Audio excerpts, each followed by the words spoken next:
നമ്മുടെ ഉന്നത വിദ്യാഭ്യാസ മേഖലയിൽ ഇടപെട്ട് സർക്കാർ ചെയ്ത ഒരു നടപടി ഡിഗ്രി വിദ്യാഭ്യാസം വരെ സൗജന്യമാക്കുക എന്നുള്ളതാണ്.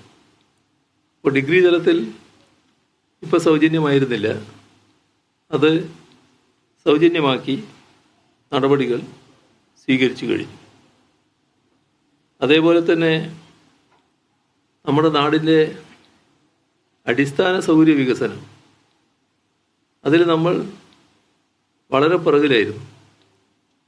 നാട്ടിലെ റോഡുകൾ പൊതുവിലിടുങ്ങിയതായിരുന്നു.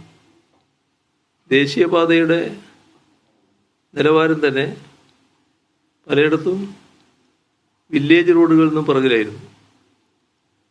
ഇത് നല്ല രീതിയിൽ പരിഹരിക്കാൻ നമുക്കായി. ഇപ്പോൾ ദേശീയപാത 66-ൻ്റെ പ്രവർത്തനങ്ങൾ ഭംഗിയായി നിറവേറ്റാൻ കഴിഞ്ഞത് സംസ്ഥാന സർക്കാർ ഈ ദേശീയപാതയ്ക്ക് വേണ്ടി എടുക്കുന്ന ഭൂമിയുടെ വിലയുടെ 25% കൊടുക്കാൻ തയ്യാറായതിലൂടെയാണ്. രാജ്യത്ത് ഒരിടത്തും അതിനു മുൻപോ അതിനു ശേഷമോ ഇത്തരം ദേശീയപാതകളുടെ വികസനത്തിന് വേണ്ടി ഭൂമി ഏറ്റെടുക്കാൻ സംസ്ഥാന സർക്കാർ വിഹിതം കൊടുത്ത അനുഭവം ഉണ്ടായിട്ടില്ല. പക്ഷെ നമുക്ക് ചെയ്യേണ്ടി വന്നു. നമുക്ക് ദേശീയപാത നടപ്പിലാക്കൽ വളരെ പ്രധാനമായിരുന്നു. അതുകൊണ്ടാണ് അത്തരമൊരു കാര്യം ചെയ്യാൻ നമ്മൾ നിർബന്ധിതമായത്. ദേശീയപാത ഇപ്പം നല്ല നിലക്ക് നടക്കുകയാണ്. കഴിഞ്ഞ തവണ നമ്മുടെ തെരഞ്ഞെടുപ്പ് പ്രഖ്യാപിക്കുന്നതിനും 2 ദിവസം മുൻപാണ് പ്രധാനമന്ത്രി ചില റീച്ചുകൾ ഉദ്ഘാടനം ചെയ്തത്.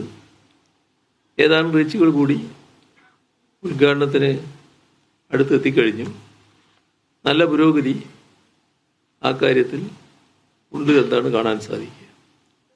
പക്ഷേ ദേശീയപാതയോടൊപ്പം തന്നെ നാടിൻ്റെ അടിസ്ഥാന സൗകര്യ വികസനത്തിൽ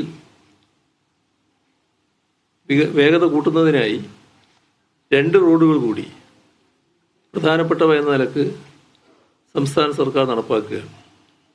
അതിലൊന്നാണ് മലയോര ഹൈവേ, മറ്റൊന്നാണ് തീരദേശ ഹൈവേ.